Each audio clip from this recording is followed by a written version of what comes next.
आज हम लोग देखेंगे एक महत्वपूर्ण प्रश्न जो कि सिविल सर्विस एग्जाम 2001 मेंस के एग्जाम में आ चुका है।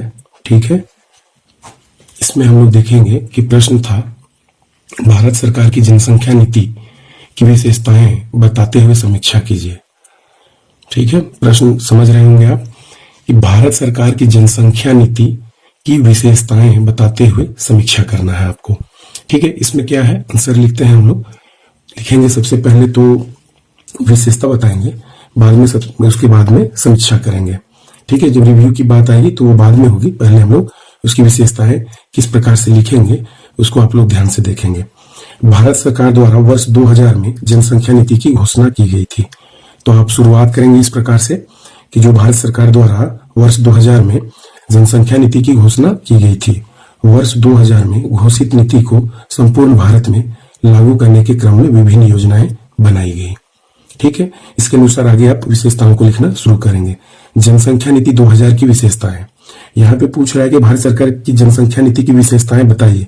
तो ये आपको भूमिका लिखना है कि 2000 में जो है जनसंख्या नीति बनाई गई और उनकी निम्न विशेषताएं हैं। चलिए देखते हैं आगे। पहली विशेषता जो है वो है लक्ष्यों का निर्धारण अल्पकालिक, या फिर हम अल्पकालिक को हम कह सकते हैं तत्कालिक, जो उसी समय के लिए बना, वो दीर्घकालिक जो थोड़े लंबे समय के लिए बना। ठीक है, के स्तर पर किया गया तथा निर्धारित लक्ष्यों की समय सीमा पूर्व में ही निर्धारित करने से व्ययों का आकलन व संसाधनों की आपूर्ति का निर्धारण करना आसान हो गया था। तो ये पहला पॉइंट में हम लोग लिखेंगे कि लक्ष्यों का निर्धारण या तो हमने क्या किया, अल्पकालिक किया या तत्कालिक किया, या फिर हमने दीर्घकालिक किया। अल्पकालिक और तत्कालिक ये तो आप एक ही पॉइंट मानेंगे कि ये अल्पकालिक हमने किया या तत्कालिक उसी समय के लिए किया, ये एक हो गया। और दूसरा है दीर्घकालिक। ये दो तरीके की हमने लेवल बनाए और उसी के अनुसार हम लोगों ने क्या किया, लक्ष्य का निर्धारण किया। तो लक्ष्य का निर्धारण जब हम अल्पकालिक या फिर दीर्घकालिक दो स्तर पर हमने कर लिया तो क्या हुआ कि निर्धारित लक्ष्यों की समय सीमा पूर्व में ही निर्धारित अब जब हो चुकी है कि या तो ये दीर्घकालिक है या फिर ये अल्पकालिक है, इसमें व्ययों का आकलन व संसाधनों की आपूर्ति का निर्धारण करना आसान हो गया। कहने का अर्थ है कि उसमें कितना पैसा लगेगा, कौन कौन से साधन जुटाने होंगे और वो कितना समय लगेगा, इन सभी चीजों का हमें आकलन करना आसान हो गया। ठीक है, तो पहला हम लोगों ने जनसंख्या निधि 2000 की विशेषताओं में देख रहे हैं कि पहला जो है हमें एक छोटा सा बजट या फिर बड़ा बजट या फिर समय, इसके बारे में जानकारी मिल जाती है कि हम जो योजना बना रहे हैं वो अल्पकालिक है या फिर दीर्घकालिक है और कितने समय के लिए और उसमें क्या खर्च आएगा। दूसरा जो पॉइंट है वो है आपका तत्कालिक उद्देश्यों के अंतर्गत वर्ष 2000 से ही गर्भ निरोध, स्वास्थ्य सेवा, आधारभूत संरचनाओं का विकास, ठीक है, को पूरा किया जाना था। इन उद्देश्यों की प्राप्ति के लिए प्रेरणात्मक उपाय अपनाए गए जो कि पहले के आदेशात्मक और प्रतिबंधात्मक उपायों की तुलना में लोकप्रिय हुए। ठीक है, तो ये आप समझ रहे होंगे कि तत्कालिक उद्देश्यों के अंतर्गत देखिए, यहाँ पे दो तरीके के उद्देश्य हैं, या तो वो अल्पकालिक है या फिर दीर्घकालिक है। जब तत्कालिक या फिर अल्पकालिक की बात आई तो अल्पकालिक उद्देश्यों के अंतर्गत वर्ष 2000 में ही क्या है, गर्भ निरोध, स्वास्थ्य सेवा, आधारभूत संरचनाओं का विकास पूरा किया जाना था। ठीक है, इन उद्देश्यों की प्राप्ति के लिए प्रेरणात्मक उपाय अपनाए गए। कहने का अर्थ है कि पहले जो है वो आदेशात्मक या प्रतिबंधात्मक दो तरीके के उपाय थे, या तो उसको आदेश के माध्यम से आपको करने के लिए बाध्य किया गया या फिर प्रतिबंधात्मक आपको रोकने की बात की गई। जैसे 2 बच्चे के बाद आपको आगे नहीं करना, ये प्रतिबंधात्मक था। और आदेशात्मक आप समझ रहे हैं जिसमें आपको सरकारी आदेश को मानना जरूरी है, जैसे लिंग परीक्षण करना अभी भी कानूनी अपराध है, तो ये आदेशात्मक हो गया।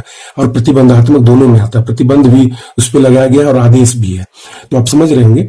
लेकिन उस समय जो उद्देश्य लाए गए उसमें प्रेरणात्मक उपाय अपनाए गए। पहले ये आदेशात्मक व प्रतिबंधात्मक के रूप में था, लेकिन जो बाद में जब अल्पकालिक उद्देश्यों के अंतर्गत 2000 में जब ये नीति आई, भारत सरकार की जनसंख्या नीति, तो उसमें प्रेरणात्मक उपाय को अपनाया गया। कहने का अर्थ लोगों में जन जागरण के माध्यम से गांवों में, शहरों में प्रेरणा के स्रोत के रूप में और प्रेरणा के माध्यम से और प्रचार कर करके उनको जगाया गया कि ये करना आपके लिए ही फायदेमंद है और भविष्य में आप लोगों को इनसे फायदा मिलेगा।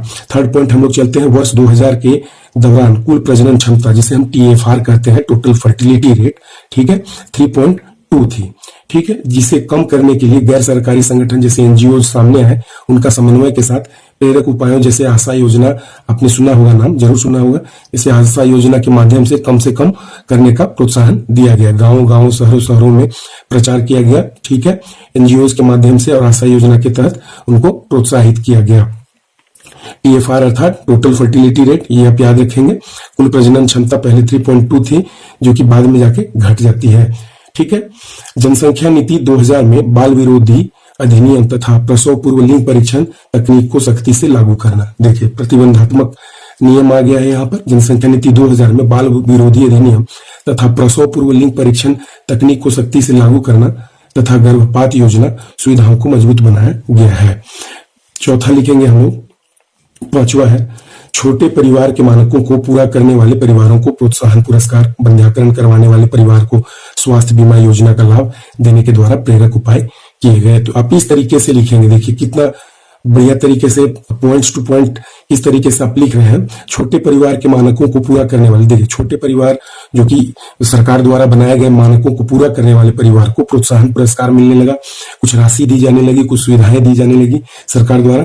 बंध्याकरण करने वाले परिवार को स्वास्थ्य बीमा योजना का लाभ देने के, ठीक है, द्वारा प्रेरक उपाय किए गए। प्रेरक उपाय मतलब जन जागरण में, जैसे जन जन में पहुंचकर ग्रामीण या फिर शहरी क्षेत्रों में क्या किया गया कि प्रचार किया गया, रेडियो के माध्यम से प्रचार किया गया, टेलीविजन के माध्यम से प्रचार किया गया कि आप लोगों को एक समय के बाद में बंध्याकरण करवा लेने से आपको ही बेनिफिट है, ठीक है।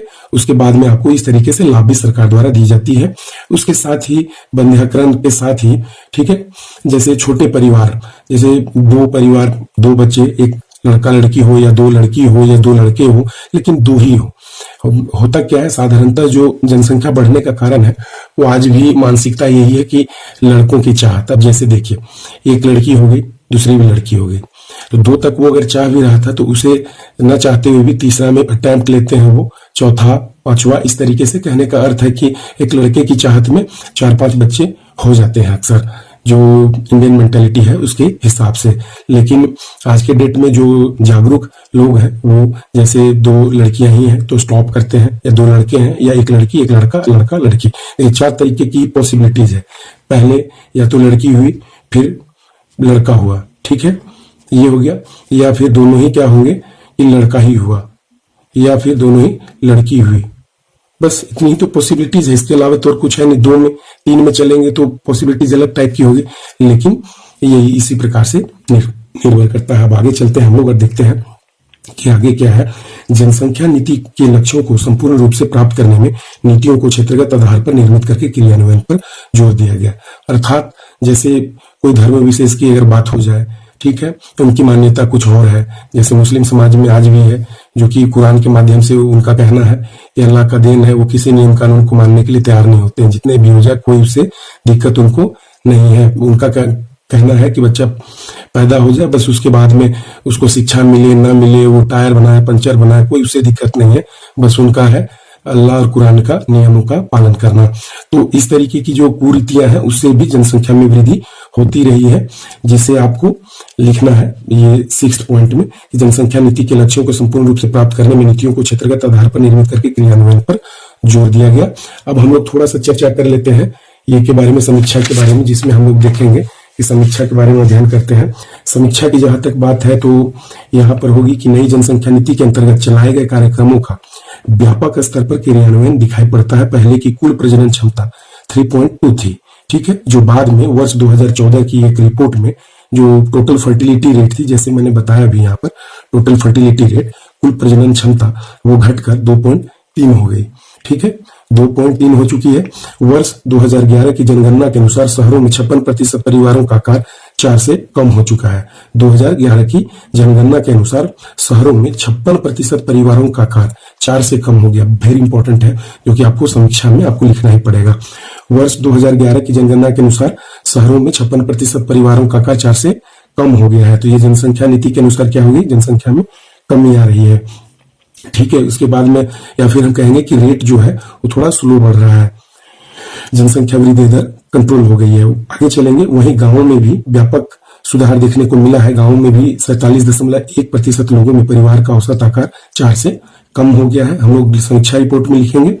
आगे आप लोगों को याद होगा कि ये पॉइंट्स को आप बिल्कुल लिखेंगे ही लिखेंगे कि टोटल फर्टिलिटी रेट जो है पहले 3.2 थी, जो कि 2014 में 2.3 हो गई। उसके बाद में दूसरा पॉइंट आपको लिखना है कि शहरों में 56% परिवारों का आकार वर्ष 2011 की जनगणना के अनुसार लिखना है आपको कि वर्ष 2011 की जनगणना के अनुसार जो है शहरों में 56% परिवारों का आकार 4 से कम हो चुका है। वहीं गांव में भी व्यापक सुधार देखने को मिला है। गांव में 47.1%, वही 2011 की गणना के अनुसार लोगों में परिवारों का औसत आकार 4 से कम पाया गया है। तो ये आप लिखेंगे रिपोर्ट में, और थोड़ा सा आगे लिख देंगे कि जनसंख्या वृद्धि को रोकना ही केवल जनसंख्या नीति का मुख्य उद्देश्य नहीं है। भारत सरकार का आप लिखेंगे कि जनसंख्या वृद्धि को रोकना ही केवल जनसंख्या नीति का मुख्य उद्देश्य नहीं है, अपितु या बल्कि भी लिख सकते हैं, बल्कि पर्याप्त आवास, उनको पर्याप्त आवास भी तो उपलब्ध कराना है। मान के चलिए जनसंख्या बढ़ती जाए बढ़ती जाए बढ़ती जाए, अब जमीन को तो स्ट्रेच कर नहीं सकते, ठीक है। अब उसी सीमित संसाधन में आपको सब कुछ पूरा करना है, चाहे वो चावल की समस्या हो, खाद्यान्न की समस्या हो, या फिर सब्जियों की समस्या हो, या फिर जितने भी संसाधन है उनकी आवश्यकताओं की पूर्ति हो। आपको सीमित संसाधन में, चाहे जनसंख्या कम हो चाहे जनसंख्या बहुत तेजी से बढ़े, आपको उसी संसाधन के माध्यम से सभी लोगों की आवश्यकताओं की पूर्ति करनी पड़ेगी। तो ये रही बात। अब जनसंख्या वृद्धि को रोकना ही केवल जनसंख्या नीति का मुख्य उद्देश्य भारत सरकार का नहीं है, बल्कि पर्याप्त उनको आवास उपलब्ध कराना, उनको रहने के लिए पर्यावरण, ठीक है, जो कि आजकल बहुत ज्यादा शहरों में देखेंगे कि प्रदूषण का स्तर कितना ज्यादा हाई रहता है। दिल्ली में लगातार देखते हैं, समाचार पत्रों में चर्चाओं में रहता है, ठीक है। उससे पर्यावरण भी उपलब्ध कराना, संसाधनों के उपयोग के अधिकार, कि संसाधनों का जो उपयोग का अधिकार है वो सभी लोगों को समान है। तो सरकार को चाहे जनसंख्या कितनों भी हो, सभी को समान, जैसे संविधान में लिखा भी गया है समानता का अधिकार है, तो सभी लोगों को समान अधिकार आपको प्रदान करने होंगे, ठीक है। तो ये तो हो गए जो आप मूल बातें लिखेंगे, लेकिन मैं एक्स्ट्रा मैं इसलिए बता दे रहा हूँ कि जो आप लिख सकें। आवश्यक पर्यावरण उपलब्ध कराना, संसाधनों के उपयोग के अधिकार की प्राप्ति और अत्यधिक राजनीतिक उत्तरदायी कार्यक्रम भी होने चाहिए। तो ये सभी आप लोगों को ध्यान देना है कि जब आपसे प्रश्न इस प्रकार का पूछा जाए, ये आप मत देखिए कि सिविल सर्विस एग्जाम 2001 में आया है तो भविष्य में और किसी में नहीं आएगा। देखिए, आपको मेंस का एग्जाम अगर लिखना है तो आपको प्रश्नों की प्रकृति को आपको समझना है कि नेचर और क्वेश्चन जो होते हैं, जो आपके टाइप ऑफ क्वेश्चन में नेचर जो होता है, उस नेचर को आपको देखना है कि किस प्रकार के प्रश्न पूछे जाते हैं। देखिए नेचर क्या है, भारत सरकार की जनसंख्या नीति की विशेषताएं बताते हुए समीक्षा कीजिए। प्रश्न बहुत ज्यादा कठिन नहीं है। प्रश्न आपसे पूछा गया कि जनसंख्या नीति कहना यह चाह रही है कि जनसंख्या नीति भारत की क्या है और उसकी क्या विशेषताएं हैं, उसके बारे में कुछ रिपोर्ट जो है प्रस्तुत करिए। तो जो बच्चे जानेंगे और जिनको आता है उसके लिए प्रश्न बहुत ईजी है, जिनके पास डेटा नहीं है और थोड़ा भी जानते हो तो लिख ही लेंगे, इसमें कोई दिक्कत नहीं है। जनसंख्या नीति के बारे में थोड़ा भी जानते हैं, थोड़ा बहुत भी जानते हैं, तो आपको कुछ न कुछ मार्क्स तो मिल ही जाएगा, चाहे 4 मिले, 5 मिले, 6 मिले, लेकिन बहुत अच्छा लिखते हैं तो आपको 8 या 9 आपको मिल जाता है मार्क्स। तो इसी के साथ ये वीडियो समाप्त होता है। धन्यवाद।